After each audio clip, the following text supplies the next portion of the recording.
Okay, everybody, it's time for another edition of Rise and Shine, brought to you by my friends at Courtyard by Marriott. Now, when I do this, it's all about letting you know what's at stake for the games ahead. First time, though, I'm doing a Rise and Shine where there's only one game, and we know what game it is. And we also know what the stakes are, don't we? It's Super Bowl 56. Come on now, people. I'm bringing the mic even closer to just focus in on the biggest game of the year. This is where legacies are forged. This is when history is made.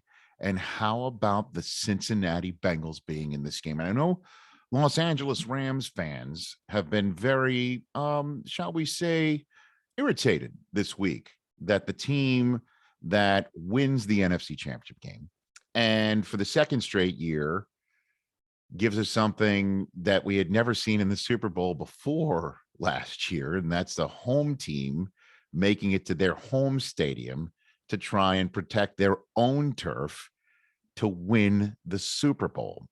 And they have their own quarterback with a hell of a story. Matthew Stafford enters this game with over 320 career passing touchdowns and just a hair shy of 50,000 yards passing in his career.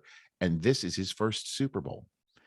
And that's unbelievable. Nobody's ever had those numbers coming into his first Super Bowl appearance. And Matthew Stafford entered this season with no career playoff wins. 0-3 in his three different attempts to win a playoff game for the Detroit Lions.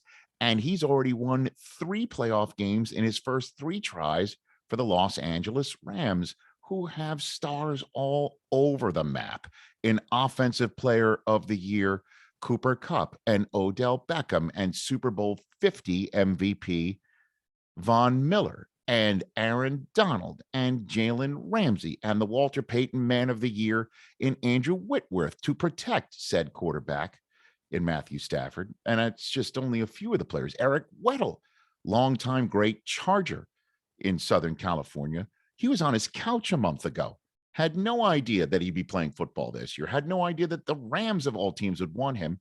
And now he's in the Super Bowl, from the couch to the Super Bowl. An unbelievable story. And the fact that the Rams, once upon a time, moved out of Los Angeles and now can win in Los Angeles in a new stadium in Los Angeles built for them and the Chargers.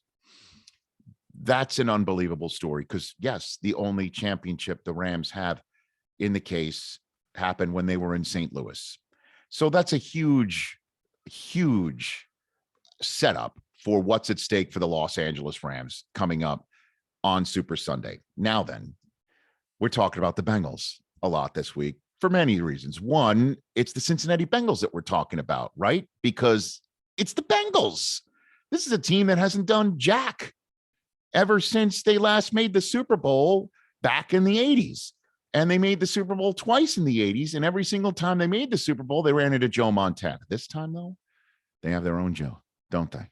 And that's the guy that we've been focused on all week long. Joe Burrow, having an opportunity to win a Super Bowl in year 2, having an opportunity to win a Super Bowl in year 2 for the Cincinnati Bengals.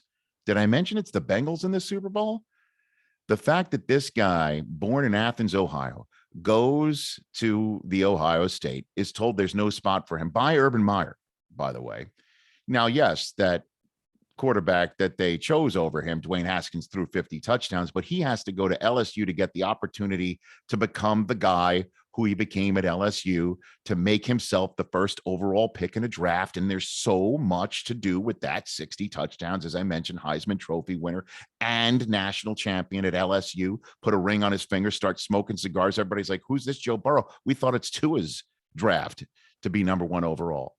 And it's Burrow instead. And so many hopes and dreams are placed in this guy in Cincinnati to turn things around, and he blows his knee out. And he comes back from that knee injury to put the Bengals in the Super Bowl with an incredible run. Oh my gosh. And Jamar Chase and Joe Mixon and T. Higgins. And yes, Trey Hendrickson on the defense that many people are overlooking. Evan McPherson, a rookie kicker that's got ice in his leg, just like the quarterback has ice through all his veins. And Zach Taylor, former coach in the Sean McVay world, They were together on the sideline the last time the Rams made the Super Bowl when they didn't score a touchdown, by the way. So the fact that the Bengals can win it all and forge a legacy of winning in Joe Burrow's second year, setting off a parade in Cincinnati, Ohio for the first time since the Big Red Machine, that would be unbelievable. These are just a few of the things at stake in a Super Bowl that, by the way, is the first since Kurt Warner's St. Louis Rams won it all against Steve McNair's Titans, between two teams that have not had a quarterback win a playoff game once before this year's Super Bowl run. Again, we all know this is Burrow's first time in the playoffs. And as I mentioned earlier, Matthew Stafford never won a playoff game in Detroit, which is also hoping Stafford wins. If Stafford wins on Sunday, that means folks in Detroit are happy, folks in Georgia, where he went to school, happy, Texas, where he grew up, happy. Joe Burrow can make the entire state of Ohio and maybe even folks in Cleveland happy with a win. Oh my gosh, it's Super Bowl 56. I can't wait for it. Rise and shine, people.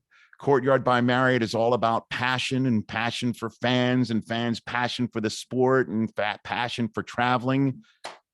What's more passionate than Super Bowl 56? Let's go. Hope you enjoyed Rise and Shine right here from Los Angeles.